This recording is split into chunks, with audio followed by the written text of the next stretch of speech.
আজ আপনাদের জন্য থাকছে মুক্তিযোদ্ধা মতিউর রহমান রেন্টুর লেখা বই অন্তরালের হত্যাকারী প্রধানমন্ত্রী।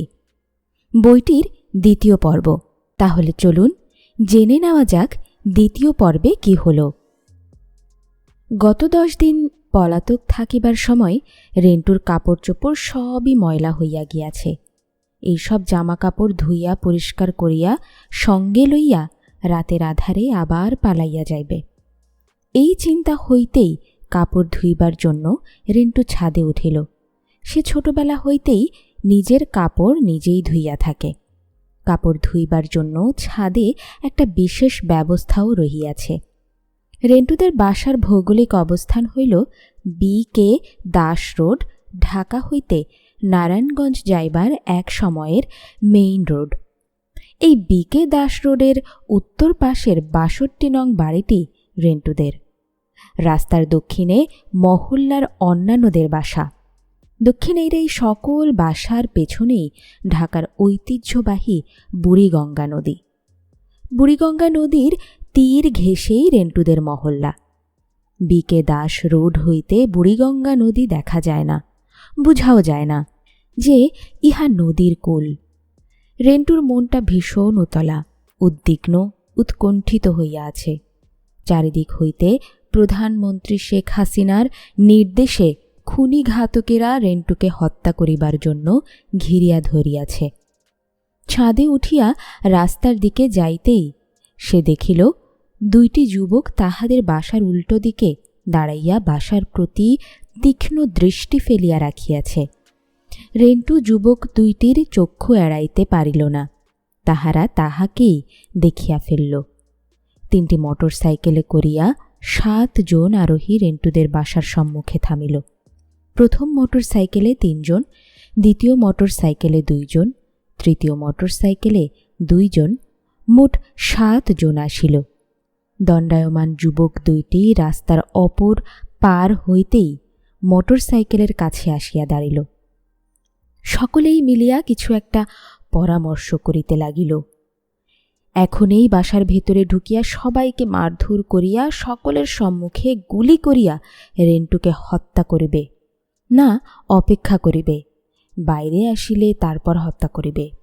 তাহারা কি এই পরামর্শই করিল কিনা তাহা জগৎ শ্রেষ্ঠ মহান আল্লাহ তাআলা আর উহারাই, ভিন্ন কেহই জানিল না। রেন্টু চক্ষু অন্যদিকে ঘুরাইয়া পুনরায় ওই স্থানে ফিরাইলে দেখিল উক্ত স্থানে কেহই নাই, সকলেই উধাও। তাহারা গেল কোথায়? এইদিক ওই দিক তাকাইল, না, কোথাও তো নাই। তাহাদের ছায়াও দেখা গেল না। মনের গভীরে আরও তোলপাড় শুরু হইল। রেন্টু প্রায় 2 ঘণ্টা ধরিয়া কাপড় ধুইল, গোসল করিল। তারপর 4 তলায় জোহরের নামাজ পড়িয়া 3 তলায় মায়ের কাছে বসিয়া দুপুরের খাবার খাইয়া মাকে বলিল, মা, আমি ভুলুদের দোকান হইতে একটি জরুরি ফোন করিয়া আসিতেছি। সূর্যদেব পূর্ব দিগন্ত হইতে দক্ষিণ কোণ ঘুরিয়া পশ্চিম দিগন্তে হেলিতেছে।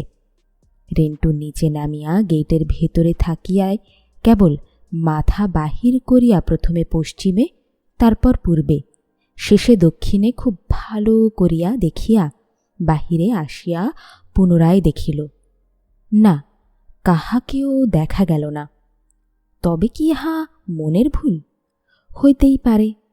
খুব ভালো করিয়া দেখা সত্ত্বেও কোনো খুনি চোখে পড়িল না। রেন্টু রাস্তা পার হইয়া 9 নং BK Das road Mina traders ভুলুদের সিমেন্টের দোকানে প্রবেশ করিল। কবি আব্দুল হাই শিকদারের সহিত রেন্টুর কথা হইয়াছিল। তিনি একটি দৈনিক পত্রিকায় ধারাবাহিকভাবে আমার ফাঁসি চাই গ্রন্থটি ছাপিবার ব্যবস্থা করিয়া দিবেন। রেন্টু ভাবিতেছে তাহার আর সময় নাই। যত দ্রুত সম্ভব আমার ফাঁসি চাই বইটির বিষয়বস্তু মানুষের কাছে পৌঁছাইয়া দেওয়া যায়, ততই দেশ ও জাতির কল্যাণ। তাহার জীবন নির্বাপিত হইতে আর বেশি সময় বাকি নেই। টেলিফোন উঠাইয়া ডায়াল করিলে অপর প্রান্ত হইতে আব্দুল হাই শিকদার ধরিতেই রেন্টু আসসালামু আলাইকুম বলিয়াই কহিল, ছোটবেলায় বেঙ্গলি টু ইংলিশে পড়িয়াছিলাম, ডাক্তার আসিবার পূর্বেই রুগী মারা গিয়েছিল। এখনে দেখিতেছি আমার ফাঁসি চাই গ্রন্থ পত্রিকা ছাপিবার আগেই লেখক নিহত হইবে, অথচ আপনি আমার ফাঁসি চাই গ্রন্থটি কোনো পত্রিকায় এখনও ছাপাইতে পারিলেন না। একদিকে আমি যে কোনো মুহূর্তে খুন হইয়া যাইব, খুনিরা আমার চতুর্পার্শ্ব ঘিরিয়া ফেলিয়াছে, তাড়াতাড়ি ছাপাইবার ব্যবস্থা করুন। অন্তত খুন হইবার আগে পত্রিকায় ছাপা হইয়াছে দেখিয়া মরি। কবি আব্দুল হাই শিকদার তার স্বভাবজাত ভঙ্গিমায় হাসিয়া কহিলেন, না না, মরিবেন কেন? আমি তাহার আগেই পত্রিকায় আপনার বই ছাপাইব। রেন্টু কহিল, তাহা দেখিয়া যাওয়ায় আমার ভাগ্যে রহিয়াছে কিনা তাহা আল্লাহ পাক বলিতে পারেন। সে দোকানের দেয়ালের দিকে মুখ করিয়া রাস্তার দিকে পিঠ দিয়া ফোনে কথা বলিতেছিল। কবি আব্দুল হাই শিকদার কি বলিলেন বা কিছুই বলিলেন না, কিংবা ফোন রাখিয়া দিলেন, ইহা বুঝিবার কোনো সুযোগ রহিল না, অবকাশ থাকিল না। ঠাস ঠাস গুলির শব্দ হইল। দয়াময় পরম দয়ালু আল্লাহ পাক তাহার বান্দাকে বাঁচাইয়া রাখিতে চাহিলে কেহই সেই বান্দাকে হত্যা করিতে পারে না। দয়াময় আল্লাহ তাআলা তার বান্দার বাঁচিবার পথ খোলা রাখেন, উপায় উদ্ভাবন করিয়া রাখেন। আক্রান্ত বান্দাকে সকল প্রকার সিদ্ধান্ত দিয়া থাকেন। মুহূর্তের মধ্যে আল্লাহ পাক রেন্টুর ভেতরে এই চিন্তা ও বোধ জন্ম দিলেন, ইহারা খুনি, তোমাকে খুন করিতে আসিয়াছে। বাঁচিতে চাহিলে ইহাদের ওপর পাল্টা আক্রমণ করিয়া ইহাদের অস্ত্র কাড়িয়া লইয়া ওই অস্ত্র দ্বারা উহাদের হত্যা করিয়া বাঁচিতে হইবে।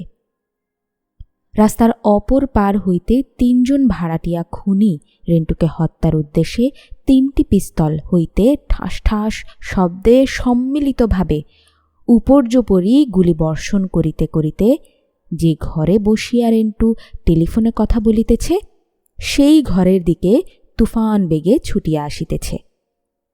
প্রথম গুলির ঠাস শব্দেই রেন্টু চকিত রাস্তার দিকে ঘুরিয়া দাঁড়াইতেই দেখিল ঘাতক খুনির দল পাশ্চাৎ দিক হইতে গুলি ছুড়িতে ছুড়িতে তাহার দিকে ছুটিয়া আসিতেছে।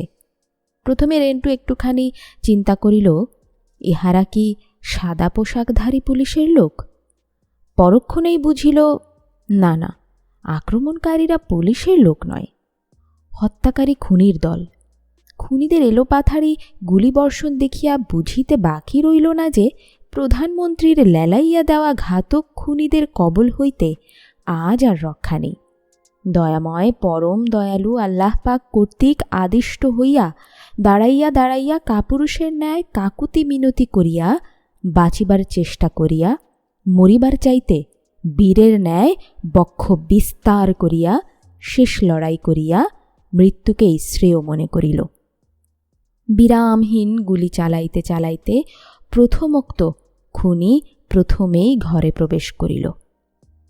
যেই প্রবেশ অমনি রেন্টু ডাকাত ডাকাত বলিয়া চিৎকার তুলিল, খালি হাতেই পাল্টা আক্রমণ করিয়া বসিল। খুনিদের প্রথম জনের ওপর বিদ্যুৎ গতিতে ঝাঁপাইয়া পড়িয়া তাহার নাইন। এম পিস্তলটি নিজ নিয়ন্ত্রণে লইবার লড়াই শুরু। সরকার প্রধান স্বয়ং প্রধানমন্ত্রী রেন্টুকে হত্যার সকল আয়োজন সুসম্পন্ন করিয়াছেন। ইহার পরও কি বাঁচিয়া যাওয়া সম্ভব? তবুও যতক্ষণ বাঁচিতে হইবে লড়াই করিয়াই বাঁচিতে হইবে, ইহা ভিন্ন অন্য কোনো পন্থা নাই। ধস্তাধস্তি, মল্ল, যুদ্ধ, প্রাণপণ লড়াই, বাঁচিবার লড়াই, যথাসাধ্য লড়াই। এই লড়াইয়ে হয় রেন্টুর প্রাণবধ হইবে, না হয় প্রধানমন্ত্রীর নিয়োজিত খুনিদের প্রাণবধ হইবে। প্রাণ বাঁচাইতে উভয়েই হাড্ডাহাড্ডি লড়াই করিতেছে। কেহ কাহারে নাহি ছাড়ে সমানে সমানে লড়াই করিতেছে। রেন্টু লড়িতেছে প্রাণ বাঁচাইবার শক্তিতে, আর ঘাতক লড়িতেছে প্রধানমন্ত্রীর সরকারি শক্তিতে এবং পুরস্কৃত হইবার আশায়। এই দৃশ্য অনেকেই দেখেন নাই। যাহারা দেখিয়াছেন তাহারাও তারপর কি ঘটিয়াছে, কি হইয়াছে, তাহা কিছুই দেখেন নাই। উপস্থিত সকলে কাহার আগে কে প্রাণ লইয়া ছুটিয়া পালাইবেন তাহারই বুঝিয়া উঠিতে পারেন নাই। সকলেই পশ্চাৎ দিকে ফিরিয়া প্রাণ ভয়ে ঊর্ধ্বশ্বাসে প্রাণ লইয়া দৌড়াইতে আরম্ভ করিলেন। রেন্টু মৃত্যুমুখে দণ্ডায়মান হইয়া আজরাইল সম্মুখে বক্ষ পাতিয়া দিয়া জীবন বাঁচাইবার লড়াই করিতেছে। প্রথমেই দক্ষিণ হস্তে পিস্তল চাপিয়া ধরিয়া বাম হস্তে খুনির মুখমণ্ডলে প্রচণ্ড বজ্রমুষ্টি ঘাত করিল, কিন্তু না, খুনি ইহাতে কিঞ্চিৎ পরিমাণও টলিল না। ইহার পর দক্ষিণ পা দ্বারা খুনির বুক বরাবরে সজোরে লাথি হাঁকিল। ইহাতে খুনি সামান্য বিচলিত হইল। অতপর মুক্তিযুদ্ধকালীন প্রশিক্ষণের কথা রেন্টুর স্মরণ হইল। আদতেই কোনো শিক্ষাই বিফলে যায় না। শিক্ষা থাকিলে কোনো না কোনো মুহূর্তে সেই শিক্ষা কাজে লাগিয়াই যায়। এখানে সেই শিক্ষার কথা স্মরণ হইতেই রেন্টু দক্ষিণ পা দ্বারা সজোরে প্রচণ্ড বেগে ঘাতক খুনির বাম হাঁটুতে আঘাত করিল। খুনি পরাভব মানিল। রেন্টু ঘাতকের পিস্তলটি নিজ নিয়ন্ত্রণে কাড়িয়া লইল, কিন্তু মুহূর্তের মধ্যেই পিস্তল খানি বাম পাশে ভুতলে পড়িয়া গেল। আক্রমণকারী খুনিও দক্ষিণ পাশে মাটিতে লুটাইয়া পড়িল। পেছনের অন্য আততায়ী সকলে ঘটনার আকস্মিকতায় কিংকর্তব্য বিমূঢ় হইয়া গুলিচালনা বন্ধ করিয়া হতবিহম্বল দাঁড়াইয়া রহিল। পাল্টা আক্রমণের আকস্মিকতায় অপ্রস্তুত, হতবাক, ভীত সন্ত্রস্ত হইয়া খুনি খানিকটা পিছু হটিল। মহান সৃষ্টিকর্তা আল্লাহ, তাহার কার্য মহৎ। কিভাবে কোন সময়ে কাহার প্রতি তিনি কি ব্যবস্থা করেন, আদেশ করেন, তাহা তিনিই জানেন। দয়াময় পরম দয়ালু আল্লাহ পাক এতক্ষণে রেন্টুকে অতি দ্রুত পালাইয়া প্রাণ রক্ষা করিতে আদেশ করিলেন। আল্লাহ কর্তৃক আদিষ্ট হইয়া রেন্টু শত্রুদিগকে নিধনের পুনরায় কোনরূপ চেষ্টা না করিয়া মাটিতে পড়িয়া থাকা 9mm পিস্তলটি নিজ নিয়ন্ত্রণে লইবার চেষ্টা না করিয়া পালাইয়া জীবন বাঁচাইতে অগ্রসর হইল। শত্রু অপ্রস্তুত এতক্ষণেই পলায়ন শ্রেয়। ভূতলে ধরাশায়ী শত্রুর দেহের উপর দিয়া এক লম্ফে রেন্টু ঘরের বাইরে রাস্তায় আসিয়া পড়িল। রাস্তার বিপরীত পাশেই 25-30 গজ দূরেই নিজ গৃহ। নিজ গৃহে যাওয়া সমীচীন কিনা ভাবিতে না ভাবিতেই একদল পোশাকধারী পুলিশ নয়নগোচর হইল। রেন্টুর বুঝিতে বাকি রইল না যে প্রধানমন্ত্রী শেখ হাসিনার আদেশেই ঘাতক খুনির দল বিপুল ও বিস্তর পরিমাণ শক্তি লইয়া তাহাকে হত্যা করিতে আসিয়াছে। নিজ গৃহে লুকাইলে ঘাতক দল গৃহ মধ্যে প্রবেশ করিয়া মাতা, স্ত্রী, কন্যাদের সম্মুখেই তাহাকে হত্যা করিবে, ইহাতে কোনো সন্দেহ নাই। যে ঘরে গুলি করা হইয়াছে রেন্টু সেই বাড়ির ভিতর দিকে ঢুকিয়া পড়িল। তাহাকে দেখিতে দেখিতে আর দেখা গেল না। সে শত্রুচক্ষুর অগোচর হইল। আর কোনো সন্ধান নাই, সংবাদ নাই। প্রাণ বাঁচাইতেই প্রাণ লইয়া পালাইতে হইতেছে। এই সময়ে অন্য কারো কথা, অন্য কোনো চিন্তা মনে উদয় হবার কথা নহে। শুধু প্রাণ বাঁচাইবার নানা কৌশল, নানা কথাই মনে মনে উদ্ভাবন করিতেছে। ঘাতক খুনিদের দ্বিতীয় দল, যাহাদের উপর রেন্টুর লাশ লইয়া গুম করার দায়িত্ব রইয়াছে, তাহারা 2খানি মাইক্রোবাস, 1খানি পিকআপ ভ্যান লইয়া লাশ লইবার জন্য ঘটনাস্থলে হাজির হইল। পূর্ব হইতেই পোশাকধারী পুলিশ ও SBN-SI এর লোকেরা ঘটনাস্থলে উপস্থিত ছিল। পুলিশ ও গোয়েন্দা সংস্থার এই সকল সদস্যগণ এইখানে একটি হত্যাকাণ্ড ঘটিবে, রেন্টুকে এইখানে হত্যা করা হইবে, ইহা জানিতে পারিয়াই এইখানে হাজির থাকিয়াছে। না, হত্যাকাণ্ড রহিত করিতে ইহারা এখানে হাজির হয় নাই। আক্রান্ত ব্যক্তির প্রাণ বাঁচাইবার জন্য হাজির হয় নাই। আবার হত্যাকারীদের প্রতিহত কিংবা গ্রেফতার করিতেও হাজির হয় নাই। তাহারা সকলে আসিয়াছে হত্যাকাণ্ড সুসম্পন্ন হয়, হত্যাকারীগণ হত্যাকাণ্ডের পর যাহাতে স্বাচ্ছন্দ্যে নিশ্চিন্তে নিরাপদে ঘটনাস্থল হইতে চলিয়া যাইতে পারে এবং খুনিরা যাহাতে নিহতের লাশ লইয়া গুম করিতে পারে, সর্বোপরি খুনের কোনো আলামত বা চিহ্ন যাহাতে না থাকিতে পারে সেই ব্যবস্থা করিতে এই আয়োজন করিছে।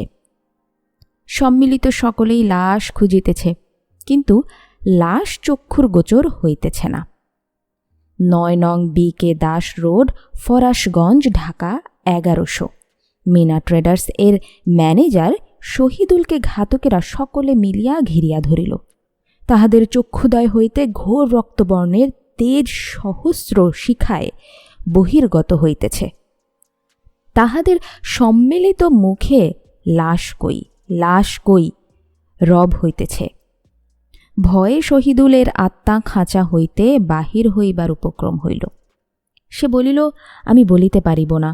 সঙ্গে সঙ্গে খুনির দল কেহ শহীদুল এর মাথায় অস্ত্র ঠেকাইল, কেহ বুকে ঠেকাইল, কেহ পিঠে, কেহ বা ঠেকাইল পেটে। বেচারা শহীদুল কাঁদিতে কাঁদিতে বলিতে লাগিল, আমি জানি না, আমি দেখি নাই, আমি পালাইয়া গিয়েছিলাম, আমাকে মারিবেন না, আমার জীবন ভিক্ষা চাই। বলিতে বলিতে শহীদুল জ্ঞান হারাইয়া ভূতলে পড়িয়া গেল। তাহারা দোকানের পর দোকান, ঘরের পর ঘর, শেষে বাড়ি ঘরের অন্তপুরের মধ্যে প্রবেশ করিল। কি আশ্চর্য! কোথাও লাশ দেখিতে পাইল না। কক্ষে কক্ষে সন্ধান করিয়াও লাশের দেখা পাইল না। সকলেই দেখিতেছে ঘটনাস্থল রক্তে প্লাবিত, অথচ লাশের সন্ধান মিলিতেছে না। খুনিরা ভাবিল, নিশ্চয়ই কোনো গুপ্তস্থানে লাশ লুকাইয়া রাখিয়াছে। কোথায় সে গুপ্তস্থান? তন্ন তন্ন করিয়া খুঁজিয়াও সেই গুপ্তস্থান সন্ধান করিতে পারিল না। পুলিশ ও SBNSI এবং প্রধানমন্ত্রী কর্তৃক প্রেরিত ভাড়াটিয়া খুনির দল সকলেই ক্ষিপ্ত হইয়া উঠিল এবং বলিতে লাগিল, গত 10 দিন ধরিয়া আমরা সকল অলি গলি রাজপথ সহ গোটা এলাকা নিশ্ছিদ্ররূপে ঘিরিয়া রাখিয়াছি। আমাদের সম্মুখ দিয়া, আমাদের চক্ষুদয়কে ফাঁকি দিয়া মনুষ্য প্রাণী তো দূরে থাকুক, কাক পক্ষী কীট পতঙ্গ পর্যন্ত বাহির হইতে যাইতে পারবে না। রেন্টুর পালাইয়া যাওয়ার কোনো রূপ প্রশ্ন উঠিতে পারে না। ভূমিতে উষ্ণ রক্তধারা গড়াইতেছে। হয় মরিয়া লাশ হইয়া পড়িয়া থাকিবে, না হয় মুমূর্ষ হইয়া লুটিয়া থাকিবে। কি আশ্চর্য কাণ্ড! নাসিম, নজিব, মুক্তাদির, বজলু ও দাসদের চিন্তার অন্ত নাই। শেষ ঘটনায় মহান সৃষ্টিকর্তা যে কোনো দৃশ্য দেখাইয়া এই অভিনয়ের জবনিকা শেষ করিবেন তাহা তিনিই জানেন। রাত্রি 8 ঘটিকায় নজিব ও রামমোহন দাস প্রধানমন্ত্রীকে জানাইল, রেন্টু খুন হয় নাই, ধরা পড়িয়া বন্দিও হয় নাই। কি কৌশলে অতি দ্রুত ক্ষিপ্ত পদে সকলের চক্ষু ফাঁকি দিয়া প্রাণ বাঁচাইল, ইহা কেহই বুঝিতেও পারিল না, বলিতেও পারিল না। সে এই পর্যন্ত জীবিত আছে, এই ঢাকা শহরেই আত্মগোপন করিয়া রহিয়াছে। গুলিবদ্ধ অবস্থায় সে সাংবাদিক সম্মেলন করিয়াছে। আমরা সমস্ত সড়ক পথে, নৌপথে ও বিমানবন্দরে এবং বাস টার্মিনাল সমূহে আমাদের লোক বসাইয়া রাখিয়াছি। সে নগরের বাইরে যাইতে পারে নাই। প্রধানমন্ত্রী শেখ হাসিনা অতি ব্যস্তভাবে বলিতে লাগিলেন, সে কি কথা, রেন্টু জীবিত? ভারতীয় গুপ্তচর রামমোহন দাসকে প্রধানমন্ত্রী কহিলেন, ওহে, এ কি ভয়ানক কথা! মৃত লাশের চাইতে গুলিতে আহত রেন্টু যে আমার জন্য অত্যধিক মারাত্মক, তাহা কি তোমরা জানো না? জীবিত তো জীবিতই, আবার আহত অবস্থায় সাংবাদিক সম্মেলন! যাও যাও, এই মুহূর্তে যাও, এখনই সমস্ত শহর ঘেরাও করো। সরকারি বেসরকারি সমস্ত হাসপাতাল, প্রাইভেট ক্লিনিক, সকল ডাক্তারখানা, নগরের প্রতি রাজপথ, ক্ষুদ্রপথ, প্রকাশ্য স্থান, নগরের প্রতিটি মহল্লা, প্রতি ঘর ঘেরাও করিয়া রাখো। দলের সমস্ত সশস্ত্র ক্যাডারদের নিকট ঘোষণা করিয়া দাও যে রেন্টুকে জীবিত অবস্থায় মৃত ধরিয়া দিতে পারিবে, তৎক্ষণাৎ সে নগদ 50 লক্ষ টাকা পাইবে এবং বিদেশে বাংলাদেশ দূতাবাস সমূহে উচ্চ মর্যাদার চাকুরি পাইবে। অন্যান্য সকল সুযোগ সুবিধা তো পাইবেই। যে যাহা চাইবে তাহাই পাইবে। আর যে ব্যক্তি রেন্টুকে আশ্রয় দিয়া গোপন রাখিবে, প্রকাশ মাত্রই কোনো আচার বিচার ছাড়াই তাহাকেও হত্যা করা হইবে। কোনো কথাই জিজ্ঞাসা করা হইবে না। হত্যাই তাহার একমাত্র শাস্তি হইবে। গুলিবিদ্ধ হইয়াই তাহাকে মারিতে হইবে।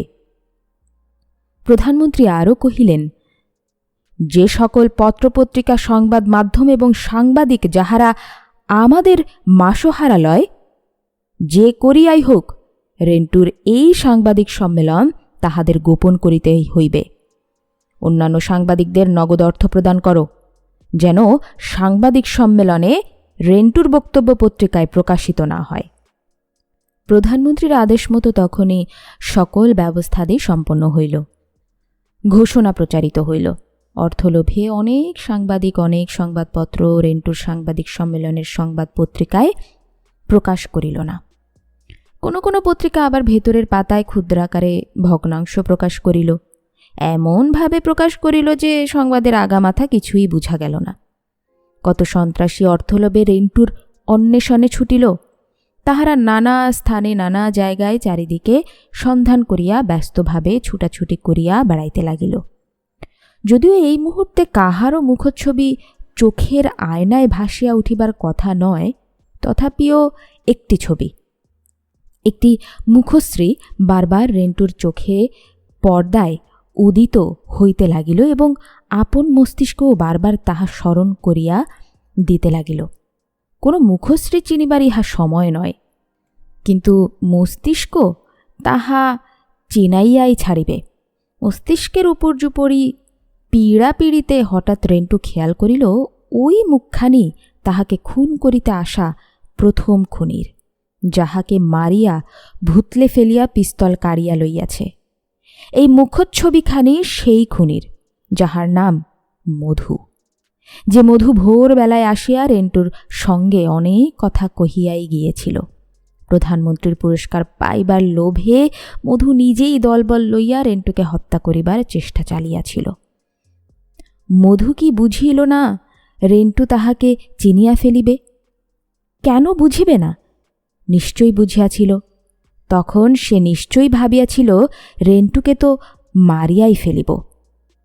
সে তো নিহত হইবেই, সুতরাং মৃত লোক চিনলেই কি, আর না চিনলেই বা কি। রেন্টুর নিজ গৃহে যাইতে 1 মিনিটও সময় লাগিত না। তথাপিও সে নিজ গৃহে প্রবেশ না করিয়া পোশাক পরিহিত পুলিশ দেখিয়া 9 নং বি.কে. দাস রোড এর বাড়িতেই ঢুকিয়া পড়িল। এই বাড়িতে ঢুকিবার সময় উদ্দেশ্য ছিল এই বাড়ির 2য় তলায় এই পরিবারের আশ্রয় লইয়া থাকিবে। কিন্তু পুলিশ দেখিয়া রেন্টু পরিষ্কার বুঝিতে পারিল প্রধানমন্ত্রী শেখ হাসিনা তাহার এবং সরকারের এই দুইয়ের সমস্ত শক্তি লইয়া রেন্টুকে হত্যা করিতে ঝাঁপাইয়া পড়িয়াছে। 2য় তলায় এই পরিবারের আশ্রয় লইয়া সে আটকা পড়িয়া যাইবে এবং বাঁচিয়া যাইবার অনুমাত্র সুযোগ থাকিবে না। এইখানে সে মোটেও নিরাপদ নয়। সরকারি পুলিশের প্রত্যক্ষ মদদ লইয়া খুনিরা তাহাকে খুন করিতে আসিয়াছে। সুতরাং 2য় তলায় না যাইয়া বাড়ির পিছনে দক্ষিণ দিকের বুড়িগঙ্গা নদীর ধারের গেট খুলিয়া বাহির হইয়া যাইয়া আবার বাহির হইতে গেট খুলিয়া লাগাইয়া দিয়া পাশের ছোট একটি কাঠের ফার্নিচার্সের কারখানায় টেবিলের তলায় লুকাইল। টেবিলের তলা হইতে রেন্টু বাইরের সব কিছুই দেখিতে পাইতেছে। কিন্তু রিন্টুকে দেখিতে হইলে একেবারে টেবিলের ধারে আসিতে হইবে। রেন্টু পঞ্চ ইন্দ্রিয় সজাগ করিয়া পলকহীন দৃষ্টিতে সকল কিছু প্রত্যক্ষ করিতেছে। খুনি শত্রুরা যদি টেবিলের নিকট আসে তাহা হইলে পুনরায় তাহাদের উপর ঝাঁপাইয়া পড়িয়া আক্রমণ করিবে, এই সিদ্ধান্ত তাহার লওয়া আছে। মরিতেই যদি হয় তাহা হইলে একা কেন, শত্রুপক্ষের অন্তত একজনকে তো সঙ্গে লইয়া মরিতে হইবে। নদীর ধারের কয়েকজন শ্রমিক ও অন্য কয়েক লোক রাস্তার দিকে ঘাতক খুনির দল যেই দিকে সেই দিকে উকিঝুঁকি দিতেছে। যে কারখানার টেবিলের তলায় রেন্টু লুকাইয়াছে, একজন কাঠমিস্ত্রি কারখানার দরজায় বসিয়া কাজ করিতেছে। সেই মিস্ত্রির মাথার উপর দিয়া লাফাইয়া রেন্টু টেবিলের তলায় লুকাইয়াছে। কাঠমিস্ত্রি সবই দেখিয়াছে এবং বুঝিয়াছে, কিন্তু এইক্ষণে সে এমন ভঙ্গিমায় দরজায় বসিয়া কাজ করিতেছে যেন এদিকে কেহই আসে নাই। কিছুই হয় নাই, কিছুই দেখে নাই। সকল কিছু নিতান্তই স্বাভাবিক। মিস্ত্রির কাজের ধরন আর আচরণে অন্তত তাহাই মনে হইবে। মিস্ত্রি যে রেন্টুকে রক্ষা করিতে চাহিতেছে ইহা রেন্টু বুঝিল। রিক্সা, ভ্যান, গাড়ি চালক মোস্তফাকে দেখা গেল রাস্তার দিকে, খুনিদের দিকে উকিঝুঁকি করিতে। অন্য একজন লোক আসিয়া কারখানার দরজা হইতে যে গেট দিয়া রেন্টু বাহির হইয়া আসিয়াছে সেইখান পর্যন্ত পা দিয়া ডলিয়া ডলিয়া মাটিতে কিসের চিহ্ন যেন মুছিতে লাগিল। রেন্টু ভাবিল, লোকটি কিসের চিহ্ন মুছিতেছে? রক্ত মুছিতেছে নাকি? তবে কি আমার গুলি লাগিয়াছে?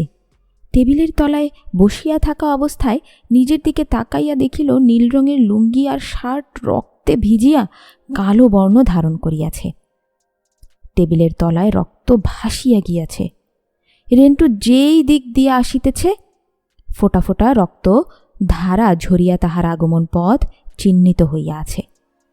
ওই লোকটি সেই রক্তই মুছিতেছিল, যাহাতে বুঝিতে পারা না যায় যে আহত রেন্টু এই দিকেই আসিয়াছে। রেন্টুকে বাঁচাইতে তাহার এই চেষ্টা। রক্ত দেখিয়া রেন্টু বুঝিতে পারিল তাহার গুলি লাগিয়াছে, কিন্তু শরীরের কোথায় গুলি লাগিয়েছে তাহা রেন্টু বুঝিল না, বুঝিতে চাহিলও না। একবার মনে হইয়াছিল কোথায় গুলি লাগিয়াছে দেখি, পরক্ষণেই মনে হইল দেখিলে নার্ভাস হইয়া যাইতে পারি, দুর্বল হইয়া যাইবার ভয়ে কোথাও গুলি লাগিয়াছে তাহা সে দেখিল না। শরীরের পিপিলিকা কামড়াইলে না দেখলেও অনুভব করা যায়, কিন্তু আশ্চর্য, শরীরে 4টি গুলিবিদ্ধ হইয়াছে, অথচ রেন্টুর পিপিলিকা কামড় সম অনুভূতিও হইল না। রাস্তায় সশস্ত্র সন্ত্রাসী খুনিদের উল্লাস শোনা যাইতেছে। রেন্টু বুঝিল ওইখানে এইভাবে থাকিলে সে বাঁচিবে না। হয় ঘাতক খুনির দল পুনরায় তাকে গুলি করিয়া হত্যা করিবে, না হইলে রক্তক্ষরণ হইতে হইতে রক্তশূন্য হইয়া মৃত্যুবরণ করিবে। এইখান হইতে পালাইয়া যাওয়াই স্থির হইল। ক্ষীণ কণ্ঠে ও ইশারায় ভ্যানচালক মোস্তফাকে ডাকিয়া একটি নৌকা ঠিক করিয়া আনিতে বলিল। ইহাকেই বলে আল্লাহ তাআলার কুদরত। যেখানে নৌকা আনিতে 25-30 মিনিট সময় লাগিবে, সেখানে 1 মিনিটেরও কম সময়ে মোস্তফা নৌকা ঠিক করিয়া আনিল। রেন্টু রক্তমাখা জামাটা পরিয়া ফেলিল। কেহ একজন একটি ছেঁড়া গামছা আগাইয়া দিল। লুঙ্গি খুলিয়া গামছা পরিতে যাইয়া দেখিল বাম পায়ের হাঁটুর নিচে পেছনের অংশের মাংসে গুলিতে উড়িয়া গিয়াছে। ইহা দেখিয়া লুঙ্গি দিয়া ক্ষতস্থান ঢাকিয়া গলায় গামছা বাঁধিয়া ধীর পায়ে নৌকায় উঠিয়া গেল। নৌকা চলিতে শুরু করিল। ভ্যান চালক মোস্তফা তার নিজের পরনের শার্টটা খুলিয়া ভাই জামাটা লইয়া যান বলিয়া নৌকার দিকে ছুড়িয়া মারিল। জামাটা নৌকার 2-3 হাত পেছনে পানিতে পড়িয়া গেল। মাঝি নৌকা ঘোরাইয়া তুলিতে চাহিল। রেন্টুর ধমকে সোজা চলিতে শুরু করিল। মোস্তফার জামাটি পানিতে তলাইয়া গেল। মাঝি কহিল, কোথায় যাইব? কোথায় যাইবে? কি করিবে? কোন পথে কোথায় গেলে জমের হাত হইতে রক্ষা পাইবে? কিছুই স্থির করিতে না পারিয়া রেন্টু কহিল, সোজা পূর্ব দিকে চলিয়া যাও। পূর্ব দিকে নৌকা চলিতে লাগিল। রেন্টু ঠিক স্থির করিতে পারিতেছে না কোন দিকে যাইবে, কোথায় যাইবে, কোথায় গেলে জীবন বাঁচিবে। সম্মুখে ঢাকা পুলিশ হেডকোয়ার্টার মিলব্যাগ। বেশিক্ষণ নৌপথে নৌকা যোগে চলিলে শত্রুদের নজরে পড়িয়া যাইতে পারে। মিলব্যারাক পুলিশ লাইনের প্রাচীর টপকাইয়া ভিতরে ঢুকিয়া গেলে আপাতত খুনিদের নজরের বাইরে যাওয়া যাইবে। 2 খুনির দল সড়কপথে এইখানে আসিতে চাহিলে 20-30 মিনিট সময় লাগবে। তিনি অস্ত্রসহ এইখানে ঢুকিতে পারিবে না। 4 ওইখানে কিছুক্ষণ প্রাণ বাঁচাইবার কৌশল ও পন্থার কথা ভাবা যাইবে। এই সকল ভাবনা ভাবিয়াই রেন্টু নৌকার মাঝিকে মিলব্যারাক যাইতে বলিল। নৌকা মিলব্যারাক ঢাকা জেলা পুলিশ হেডকোয়ার্টারের দিকে যাইতে লাগিল। এই অবসরে আস্তে আস্তে লুঙ্গি উঠাইয়া দেখিল বা পায়ের হাঁটুর নিচের পেছনের দিকে 2টি এবং নিতম্বের বাঁ দিকে 2টি, মোট 4টি গুলি রেন্টুর দেহে বিদ্ধ হইয়াছে। রেন্টু নদীর পানি দ্বারা বুলেটের ক্ষত স্থান ও রক্ত বারবার ধুইতে লাগিল। নৌকা মিলব্যারাকের পেছন দিকে ভিড়িল। গুলির আঘাতে আহত স্থানগুলি হইতে রক্তধারা ঝরিতেছে। এতক্ষণ পানি দ্বারা ধুইয়াও রক্ত ঝরা বন্ধ হইল না। রেন্টু চিন্তা করিল, এই রক্তমাখা লুঙ্গি ও স্যান্ডেল পরিহিত থাকিলে মানুষের মনে সন্দেহের উদ্বেগ হইবে, নানা জনে নানা প্রশ্ন জিজ্ঞাসা করিবে। তাহা ছাড়া মিলব্যারেকের পুলিশেরাও তাহাকে আটক করিতে পারে, কিন্তু রক্তমাখা লুঙ্গি স্যান্ডেল ধুইয়া পরিষ্কার করিবার সময় তাহার নাই। দয়াময় পরম দয়ালু আল্লাহ পাক যাহা করেন নিঃসন্দেহে মঙ্গলের জন্যই করেন। শ্রমিকের দেয়া ছেঁড়া ফাটা ছোট গামছাটি কোনো ক্রমে টানিয়া টুনিয়া পরিয়া লুঙ্গি আর স্যান্ডেল মাঝিকে দিয়া সুইপারের বেশ ধারণ করিয়া উঁচু প্রাচীর টপকাইয়া মিলব্যারাক পুলিশ লাইনের ভেতরে রেন্টু লাফাইয়া পড়িল। এই দিকটায় সারিবদ্ধ আধা কাঁচা পায়খানা ও প্রস্রাবখানা। সামান্য ঝোপঝাড় আবর্জনা পার হইয়া খোলা জায়গায় গাছের আড়ালে আসিয়া রেন্টু বসিয়া পড়িল। সামনে পুলিশ লাইনের ভেতরকার রাস্তা, রাস্তার আরও পরে সুবিশাল মাঠ। মাঠের 3 দিকে লাল রঙের পুলিশ ফাঁড়ির লম্বা লম্বা বিল্ডিং। দূরের মাঠের উত্তর পাশে 5-6টা পুলিশের লরি ও পিকআপ। একটি লরির পাশে খাকি পোশাক পরিহিত কতগুলো পুলিশ জড়ো হইয়া আছে। হয়তো ডিউটি হইতে মাত্র আসিয়াছে, অথবা ডিউটিতে যাওয়ার জন্য তৈরি হইতেছে। চারিদিকে কত পুলিশের যানবাহন, অস্ত্রশস্ত্র। রেন্টুর একবারও মনে হইল এই পুলিশদের কাছে আশ্রয় লইতে, পরক্ষণেই মনে হইল না, এই পুলিশ তাহাকে আশ্রয় দেবে না, রক্ষাও করিবে না। যখনই পুলিশেরা বুঝিবে দেশের প্রধানমন্ত্রী রেন্টুকে হত্যা করিতে চাহিতেছে, তখনই তাহারা ঘাতক খুনিদের সংবাদ দিয়া তাহাদের সম্মুখে রেন্টুকে ঠেলিয়া দিবে। কিছুক্ষণ আগেই তো ঘাতক খুনিদের সাথে পুলিশও ছিল। এখনই এখান হইতে পালাইয়া যাইতে হইবে। চতুর্দিকে চেকপোস্ট, সশস্ত্র পুলিশ পাহারায় রইয়াছে। এই চেকপোস্ট পার হইয়া রেন্টুকে রাস্তায় যাইতে হইবে। পরিধানে জামা নেই, পায়ে পাদুকা নাই, কোমরে ছিঁড়া ফাটা ছোট জরাজীর্ণ গামছা। এই গামছা দ্বারা লজ্জা নিবারণ হইতেছে না, সবই দেখা যাইতেছে। প্রায় উলঙ্গ, পায়ের একাংশের মাংস নেই। দেহের অপর 3 অংশ সহ মোট 4 অংশ ক্ষত বিক্ষত, তা থেকে আবার রক্ত ঝরিতেছে। রেন্টু হাঁটিতেছে লক্ষ্য চেকপোস্ট পার হইয়া রাস্তায় যাওয়া। এই রাস্তাটাই একসময় ঢাকা নারায়ণগঞ্জ মেইন রোড ছিল। এই রাস্তায় যাইবার জন্য রেন্টু হাঁটিতেছে, কিন্তু তাহার পর কোথায় যাইবে রেন্টু তাহা এখনও জানে না। কি করিবে তাহাও জানে না। ভাবলেশহীনভাবে আকাশ পানে তাকাইয়া উদাস চিত্তে রেন্টু হাঁটিতেছে। দেখিলে সকলেই মনে করিবে এ এক বদ্ধ পাগল। চেকপোস্টের সশস্ত্র পুলিশ প্রহরী অবাক বিস্ময়ে দেখিতেছে, আর মনে মনে ভাবিতেছে, এ পাগল সবার অলক্ষ্যে। লোকের পলকে কিভাবে ভিতরে ঢুকিল? এ আপদ আপনা আপনি বাহির হইয়া যাইতেছে। তাহাকে বিনা বাক্যে বাহির হইয়া যাইতে দেওয়াই শ্রেয় হইবে। রেন্টু আকাশপানে চাহিয়াই হাঁটিতেছে। আসলে সে সবই দেখিতেছে। পাগলরূপী রেন্টু প্রহরীর উন্মুখ দিয়া রাস্তায় আসিয়া পড়িল। তাহার এক বন্ধুর আমলগঞ্জের বাসায় যাওয়ার উদ্দেশ্যে ডান দিকে ঘুরিতেই মনে পড়িল অত্যন্ত শ্রদ্ধেয় ও বিশ্বস্ত এলাকার বড় ভাই আনোয়ারুল হক মনু ভাইয়ের কথা। এই তো রাস্তার উল্টো পাশেই মনু ভাইয়ের বাসা। সঙ্গে সঙ্গে রাস্তা পার হইয়া মনু ভাইয়ের বাসার গেটের কড়া নাড়িতে লাগিল, আর মনু ভাই বলিয়া ডাকিতে লাগিল, আর বলিতে লাগিল, আমি রেন্টু। এই বেশে যে কেউই রেন্টুকে দেখিলে চিৎকার দিয়া উঠিবে, এই আশঙ্কায় আমি রেন্টু বলিতে লাগিল। মনু ভাই গেট খুলিয়া দিলে সঙ্গে সঙ্গে রেন্টু ভিতরে ঢুকিয়া পড়িলে ভাবি, ওরে বাবা রে বলিয়া চিৎকার শুরু করিয়া দিল। রেন্টু বলিল, আমি রেন্টু, আমাকে গুলি করিয়াছে, আমি পালাইয়া আসিয়াছি। মনু ভাই, চুপ করো, ও আমাদের রেন্টু, চুপ করো বলিয়াই তাহার স্ত্রীকে থামাইলেন। রেন্টু বলিল, দ্রুত আমাকে একটি শার্ট প্যান্ট দিন। ভাবি শার্ট প্যান্ট আলিয়া দিলেন। রেন্টু প্যান্ট শার্ট পরিতে পরিতে বলিল, আমাকে কিছু টাকা দিন।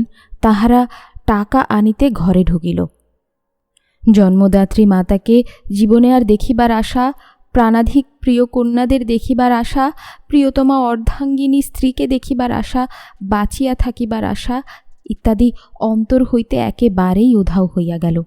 দেশের 1 ইঞ্চি জমিও প্রধানমন্ত্রীর ক্ষমতার বাইরে নাই। নিয়ন্ত্রণের বাইরেও নাই।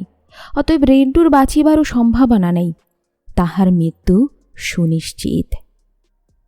বন্ধুরা, দ্বিতীয় পর্ব আজ এখানেই শেষ করছি। তৃতীয় পর্ব আসছে খুব শীঘ্রই। ততক্ষণ আমাদের চ্যানেলের সাথেই থাকুন।